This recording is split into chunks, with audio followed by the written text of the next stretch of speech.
Hello, my name is Bob Bryant. I am an 82-year-old retired dentist.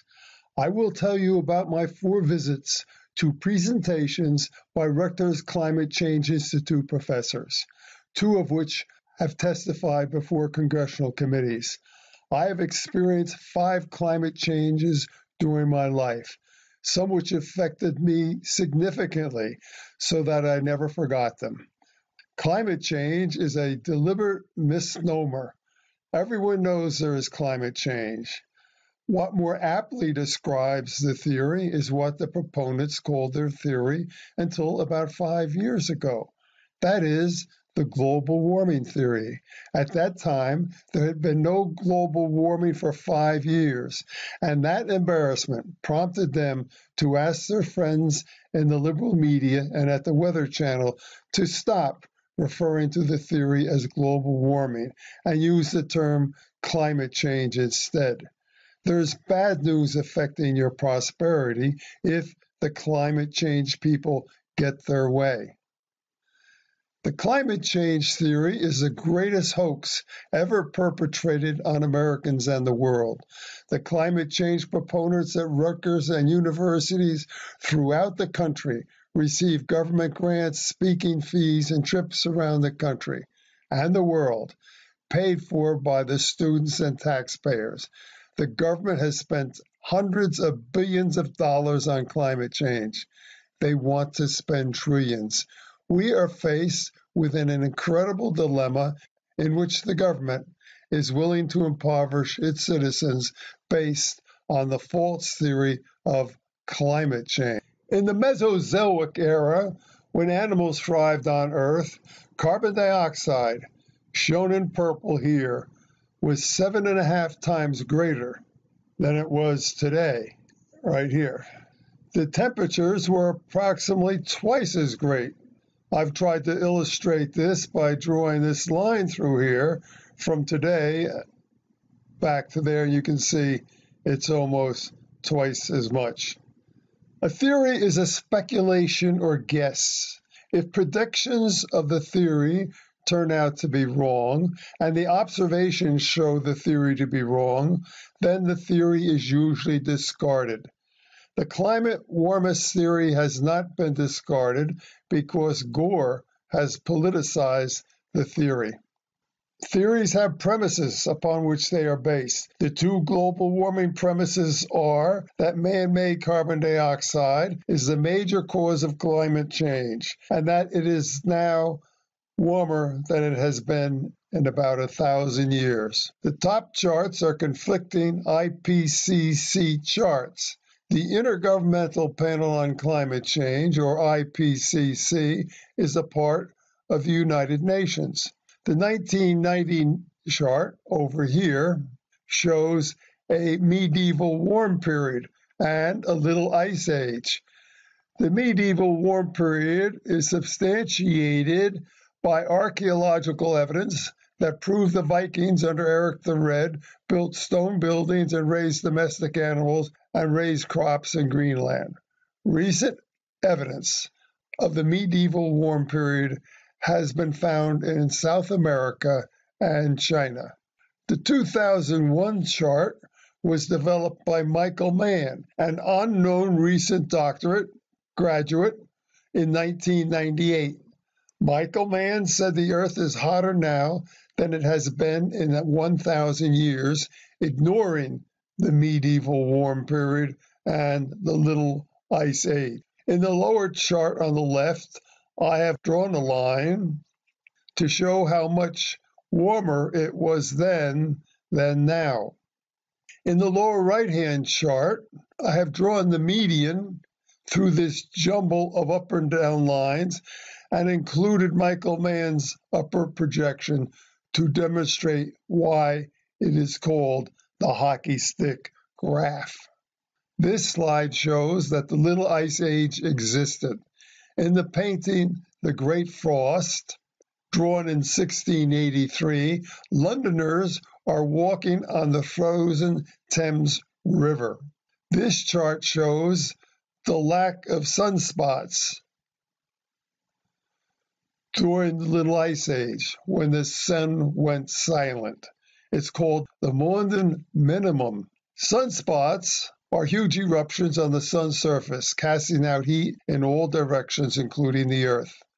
These are facts which historians and scientists have known for hundreds of years. Scientists believe that sunspots and the change in the elliptical path of the Earth around the sun are part of a complicated mosaic where they may eventually be able to understand climate change.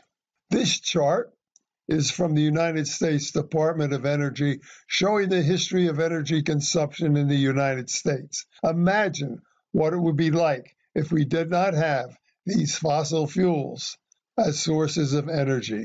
We would have to rely on these renewables, and you can see we don't have really nearly enough to supply our needs. For many decades, the environmentalists have stopped the production of nuclear energy. But let's look at this line here. This is the consumption of wood as a source of energy in the early part of the 19th century. You can see the increase until men started burning coal. And as the use of coal went up, the use of wood went down. The use of coal saved our woodlands. This is an aerial photo of Haiti on the left, and Haiti denuded their country of wood because they had no fossil fuel, so they used wood as their main source of energy. In neighboring Dominican Republic, they had fossil fuels, namely natural gas, which they use, and so they did not cut down their woodlands. This is a chart of human progress. Since men started to use fossil fuels, of course, man-made carbon dioxide went up, life expectancy went up, population went up, and the gross domestic product per capita went up, which is most important because that's the measure of prosperity. The use of fossil fuels brought us out of poverty that it has always known. Rutgers professor Dr. Broccoli says his study is on why is New Jersey's climate changing. He creates a chart of past New Jersey temperatures using a computer. I can understand the logic of trying to determine future temperatures using present data, but why would anyone want to determine past temperatures using a computer, since we already have thermometer records of past temperatures? I didn't understand how one could determine the past record of temperatures in New Jersey using a computer. I later sat down next to Dr. Broccoli at a warmest presentation at Rutgers, so I asked him how he could determine the past climate in New Jersey using a computer. He said he used carbon dioxide records, the brightness of the sun, sulfate aerosols, the burning of coal. He appeared shocked when I told him his chart did not conform to thermometer records, and he said his chart did conform to thermometer records, so let's check that out. But first, since Dr. Broccoli lists man-made carbon dioxide is the main cause of warming in the United States, we need to look at this chart showing the dramatic rise in carbon dioxide since the 1960s throughout the world to understand Dr. Broccoli's chart. There has been a rise in carbon dioxide. That is a fact. The question is, what caused the increase in carbon dioxide? The warmest claimed it was caused by man burning fossil fuels. The burning of fossil fuels is actually an insignificant player in the rise of carbon dioxide. On the left is Dr. Broccoli's chart, and the right is the National Oceanic and Atmospheric Administration's chart of the temperature for about the last 120 years. Both charts cover the same period. Dr. Broccoli's chart shows cold readings in blue and the warm readings in red, while the NOAA's chart shows the warm readings in red. The National Oceanic and Atmospheric Administration is referred to as NOAA. As I said, I have lived through 6 climate change. NOAA's chart conforms with my recollections, whereas Dr. Broccoli's chart contradicts my recollections, and NOAA's chart. Broccoli's chart shows the beginning of the 20th century to be cold. NOAA's chart shows it to be warm. Broccoli's chart shows the 30s to be cold, where in actuality it was extremely hot. Broccoli's chart shows the 40s to be hot, where it was cold, and Broccoli's chart shows this century to be hot, extremely hot, whereas it has been cool. Now, the first climate I remember was in the 1930s. When I was a young boy, it was so hot, I would frequently go inside to take a shower in order to cool down. This is the Environmental Protection Agency's chart showing the United States Annual Heat Wave Index, which confirms NOAA's chart and my recollection. The highest New Jersey temperatures ever recorded was 110 degrees Fahrenheit in July of 1936, shown in green. Here is a trivia statistics. The only time a Major League Baseball game was canceled due to heat was in 1936. We all know the 1930s Dust Bowl, when such high temperatures were never before recorded. The heat was intense. There are numerous newspaper articles and books testifying as to the heat of the 30s, not only in the United States, but also in Europe. Dr. Broccoli's chart shows the 40s to be hot, whereas this chart shows it to be cold. The German invasion of Russia in the early 40s failed partly due to the extreme cold, where many Germans froze to death and their machinery froze up. In the 40s, I played ice hockey all winter outside because it was so cold. There would have been no ice if it was as hot as Dr. Broccoli's chart shows. This is the rink upon which I played ice hockey. It was called Dickerson's Pond. We were serious. We had a rink, we had lights, and we had uniforms. We also had a league. When I was a junior in high school, I hoped to play on the senior team. Up till then, I had played on the junior team. But the ice never formed because it got warm in the 50s, as you can see here. I was extremely disappointed. My hockey playing days ended. During the 60s, right here, there was a drought in New Jersey. The scientists said New Jersey was going to be semi-arid like the Southwest. The scientists said we would be in desperate need of water and needed a dam north of the Delaware water gap at Tox Island. The Corps of Engineers and the unions wanted the dam, but the conservationists slowed construction by saying the shad would not be able to reach their spawning grounds in New York. The rains came and ended the talk of a dam. During this time, Paul Ehrlich became the modern-day Thomas Malthus, predicting the Earth could no longer sustain the growing population. He predicted hundreds of millions would starve during the 80s, including millions of Americans. There would be a scarcity of minerals during the 80s.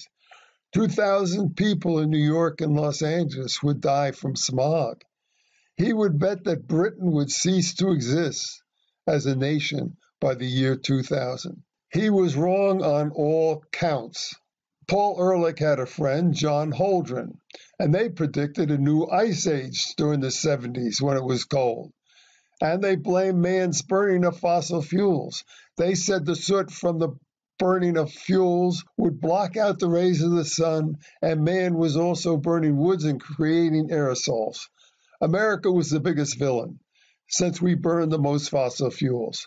Some recommended that the internal combustion engine be outlawed. The heat of the 70s and 80s destroyed this anti-American theory. That didn't stop Ehrlich and Holdren. They adopted Al Gore's anti-American global warming theory, which blames man's burning of fossil fuels producing carbon dioxide, a greenhouse gas, as a culprit. Can you get your heads around this? Men burning fossil fuels was to cause global cooling and a new ice age. But 10 years later, Ehrlich and Holdren tell us men burning fossil fuels are causing global warming, which will destroy the Earth's surface, making the Earth uninhabitable. We will now take a closer look at Noah's chart. The dotted line here shows the rise in carbon dioxide. There is no large amount of carbon dioxide before the 30s to cause the great heat of the 30s. After 1930, there is a great rise in carbon dioxide, but no great heat in the 21st century. Could the heat of the 30s have caused the rise in carbon dioxide? Historically, the carbon dioxide rise follows the rise in temperature. Oceans make up 71% of the Earth's surface. The oceans are a vast reservoir of carbon dioxide because plants and animals that die decompose and release carbon dioxide into the cold water. Cold water doesn't release the carbon dioxide. It was hot in the early part of the 20th century and extremely hot in the 30s. The heat from the sun came down and slowly penetrated this very deep ocean into the depths and eventually warmed up this cold water and released the carbon dioxide into the atmosphere. It is a fact that when heat is applied to a body of cold water, the carbon dioxide is released and driven out. Roger Revelle, a respected professor at Harvard, told students in his course that he was investigating whether the burning of fossil fuels produced enough carbon dioxide to have an effect on global temperatures. Al Gore, a young political science major, was in that course. He received a D, and with his sparse knowledge, eventually wrote the book Earth in the Balance. In his review of Gore's book, In the Balance, and admiring Scott Peck, calls Gore's book a brilliantly written, prophetic, even holy book, and writes about salvation. Gore establishes the reality of a crisis primarily by rhetorical devices. He repetitiously refers to a grave crisis, destruction of the Earth's surface, catastrophe at hand, etc. Gore penned these words 25 years ago. Look outside. If the Earth's surface destruction was a catastrophe at hand, we should see a lot of brown rather than the lush green of a healthy environment, which I observe on this beautiful June day in New Jersey. Gore gets out of his private jet into his limo, which goes to his oceanside home, apparently unconcerned about burning fossil fuels or rising sea levels. He also owns a 20-bedroom, 9-bathroom mansion in Nashville, which burns up to 20 times the energy of the average home. You know Dr. Michael Crichton as the author and producer of Jurassic Park, ER, and many other books and movies. He was a Democrat and friend of Al Gore. He graduated summa cum laude from Harvard. He went on to get his medical degree from Harvard. He was a visiting professor in anthropology at Cambridge. He believed in global warming until he read the data and then became a skeptic. And then Dr. Crichton said this: when we allow science to become political, then we are lost. We will enter the internet version of the Dark Ages, and there are stifling fears and wild prejudices transmitted to people who don't know any better. I highly recommend this book that he wrote, State of Fear. Carbon dioxide is the staff of life. Photosynthesis requires carbon dioxide. Here we show carbon dioxide plus water plus sunlight gives us oxygen, which we need to live, and glucose, which produces all the food that we eat, including the plant itself. We know if we take a potted plant, put it inside and don't water it, it dies. The same thing would happen if we had no carbon dioxide in the atmosphere. This would become a dead planet. This is the carbon dioxide cycle. Decomposing matter gives off carbon dioxide, animals and plants. Animals respire and give off carbon dioxide. We burn fossil fuels and give off carbon dioxide, all helping plants. Dr. Broccoli and others said snowfall would decrease across much of the northern hemisphere during the 21st century. Amazingly, Dr. Jennifer Francis, a fellow Rutgers professor, showed slides of great amounts of snowfall across the northern hemisphere, disproving Dr. Broccoli's assertion of less snow. Perhaps she did this in defense of her own failing theory of the rapidly melted Arctic sea ice, which I'll explain shortly. Did she receive more grant money for the invention of this new theory? She's already received over $1,300,000 in grant money since 1998. And there are thousands of these people throughout the country receiving grants. So we have snow in Europe, in Russia, and really deep snow in Japan. This is Dr. Francis's rapidly melting Arctic sea ice melt slide. The North Pole is located on the Arctic Sea. So we can think of the ice at the North Pole as a giant iceberg floating on the Arctic Sea. This satellite photo was taken in 1980, when you would expect a maximum ice cover after the cold of the 1970s. Satellite photos were first taken in 1978, so we have no aerial photographic record of the Arctic Sea in the 30s, when it was extremely hot. Dr. Francis said that half of the Arctic sea ice has already melted. If so, why aren't the Maldives underwater by now?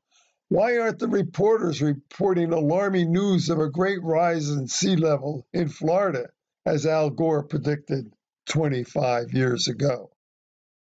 This demonstration shows that melting ice in water does not cause the water level to rise. You can clearly see what happens when you put water into a closed container and leave it in the freezer. When it turns from water into ice, it expands, and in this case, breaks the container. And I have a little blue iceberg here that I'm going to float in a volume of water. And by the way, icebergs have a bluish tint because ice tends to absorb a little bit of a longer wavelengths, like towards the red end of the spectrum, and so what's left is blue. I'm going to fill this up to nearly overflow, capsize the iceberg. Okay, settle down.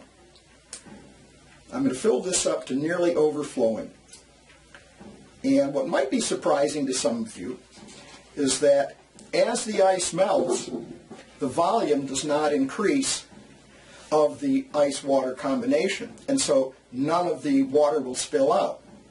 And that makes sense if you realize that as the water melts, its density increases because it's turning back into liquid water.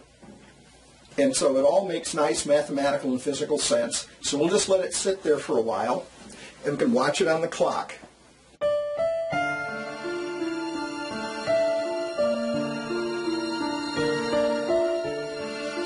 Water is the only material that occurs naturally on Earth in all three forms, gas, liquid, and solid.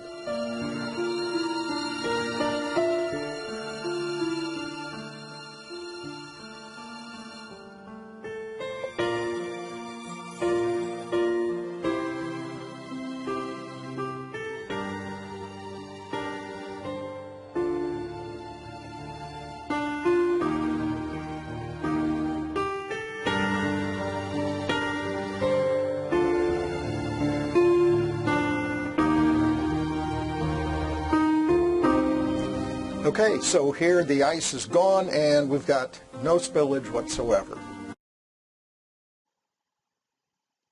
In 2010, cryostat satellite technology was developed using sonar technology to measure the depth of the Arctic ice, enabling science the ability to determine the total volume of ice. In 2013, there was a 50% increase in Arctic sea ice. Not many people look at cryosat photos, but millions upon millions of people were experiencing frigid weather. So Dr. Francis explained it away with a new theory about her self-described wacky weather. Now, what we have here is 2012. This is the last slide that Dr. Francis shows. You can see there's a lot of open water. This is a gradient showing blue to be the thinner ice, green the thicker ice, and yellow and red the very thick ice. You can see there's a small area of green and only a smattering of yellow with no red ice. This was October 2013. 1 year later, there is a lot less open water. There's a greatly expanded green area. There's an expanded yellow area, and even some of the very deepest red, showing the deepest ice. This is Dr. Francis's rapid Arctic ice seamelt, and she showed this at a meeting in New York City in the winter of 2015. Dr. Francis presented this slide showing the rapid Arctic sea ice melt in 2012. I asked her why she didn't show the 50% increase in Arctic sea ice in 2013. She murmured it was slight, so she knew, shown by this murmured response about the 50% increase in Arctic sea ice, but chose to deceive us by not showing it, a deception by omission. Instead, she had the audacity to drop her projection off the chart. We can clearly see why Dr. Francis chose to enter her chart in 2012, since the melt was at its greatest extent. In 2013, there was a rebound of 50%, and it has remained there since. This destroys her theory of the rapid Arctic sea ice melt. Can you believe that some warmists say that global warming causes the Arctic sea ice to melt and the Antarctica ice to increase? Al Gore is wrong again. No sea level rise in 7,000 years. There was a great rise in sea level since here when the Earth came out of its last glacial maximum. This was caused by an increase in temperature. Man wasn't burning fossil fuels then to cause this great increase in temperature that melted this ice. We can thank Dr. Hepper for the clear photographs we now get due to his sodium guide star invention. He is a skeptic. I have been very lucky to be able to meet and talk with Dr. Happer down at Princeton. Happer is the Eugene Higgins Professor of Physics and Cyrus Fogg Brackett Professor of Physics at Princeton University and Chairman of the Board of Directors at the George C. Marshall Institute, and is on the Academic Advisory Council of the Global Warming Policy Foundation. I regularly get hate mail. I got one the other day that said, you're a fucking educated Nazi, and I hope you hang by the neck until you're dead. So, I mean, I get this kind of stuff all the time. William Happer, a mild-mannered physics professor at Princeton University, doesn't seem like the kind of guy who would inspire hate mail. But Dr. Happer is a climate skeptic. That is, he doesn't believe the scary warnings about climate change, what used to be known as global warming. This is propaganda. This is really a religious cult, and it's complete falsehood to say that it's science. Oxygen. Happer is most interested in the misinformation about carbon dioxide, CO2. A century ago, out of every 10,000 molecules in the atmosphere, 3 were CO2. Now there are 4 molecules per 10,000, or 400 parts per million. That's actually low by geological standards and less than optimum for plant life. Greenhouses typically pump in CO2 at up to 1,000 parts per million. Plants really do much better with more CO2, and if you look at current agricultural production, probably about 15% of the increase over the last 100 years is from more CO2. If I were king, I would look carefully and try to determine what would be an optimal CO2 level. I know it's more than 400. I don't know whether it's 1,000 or 1,500, but I would try to honestly look at the benefits of more CO2 along with any possible downsides. The biggest possible downside is warming. Climate alarmists have been telling us that more CO2 is a direct cause of higher global temperatures. But while CO2 concentrations have risen gradually, passing the 400 parts per million mark, global temperatures have been steady for the past 17 years. The models have been consistently and grossly wrong. Well, they've been terrible because they all predicted steadily rising temperatures, about 0.3 of a degree typically, centigrade, and the rise since 1998 or so has been 0. So it couldn't be worse. Dr. Happer stresses that he wants a clean environment and that genuine pollution, such as that from coal-fired plants in China and India, has to be curbed. That's real pollution, and that should not be permitted. But that's not CO2. You can't even see CO2. There's this intentional effort to conflate CO2, which is benign and in fact beneficial, with real pollutants. William Happer looks forward to a day when renewables are truly viable. That is a long way off. Until then, oil and natural gas and clean coal provide humanity with abundant and cheap energy, enabling poor people to escape poverty. CO2 will continue to slowly rise, but that will mean more food, less starvation. So we'll have very modest warming, we'll have much greater agricultural production. It's all good, and in addition to all of that, we benefit while they last from using fossil fuels, which have lifted humanity out of abject poverty and misery in the last few centuries. So what's bad about that? This is the greening of the earth that Dr. Happer explained in his video. Hardly the red earth, the warmest predicted, and actually show. Professor Dyson thinks the computer-generated models being used to predict long-term climate consequences are flawed because scientists have too little information about many of the variables that must be taken into account.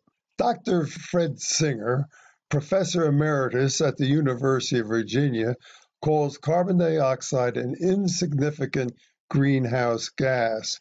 This top chart shows the greenhouse gases, and the most significant of all is water vapor. 95% of all greenhouse gases is water vapor. In fact, the warmists hardly ever mention it, if at all. They talk about carbon dioxide like that's a major greenhouse gas. What Dr. Singer has done in the second chart, he's taken out water vapor, and he has these 4 remaining here. And of the 4 remaining, carbon dioxide is the most significant. But of that, 97% is natural, not man-made. A liberal British judge said an inconvenient truth could not be shown to British schoolchildren because it is not based on any scientific view. Yet we allow this to be shown to our American children, which could easily scare them. About 12 years ago, there was a scandal called the ClimateGate scandal. What that consists of was Dr. Mann, the creator of the hockey stick graph, sent emails to his cohorts in East Anglia, Britain, telling them that he had a problem, that there had been no global warming for about 5 years. And they said, well, he could do what they're doing, that is, alter the data. They referred to it as a trick. We also have the EPA altering its data. This is the chart I showed you early on, and what they've done is reduce the high down here, and they've increased the low up here, so this is higher than that, than the previous high. Why should we care? The government is spending tens of billions of dollars to combat global warming. They will spend trillions. We are increasing our national debt and taxes to pay for this. Our students are being taught false science in order to promote a big, powerful government.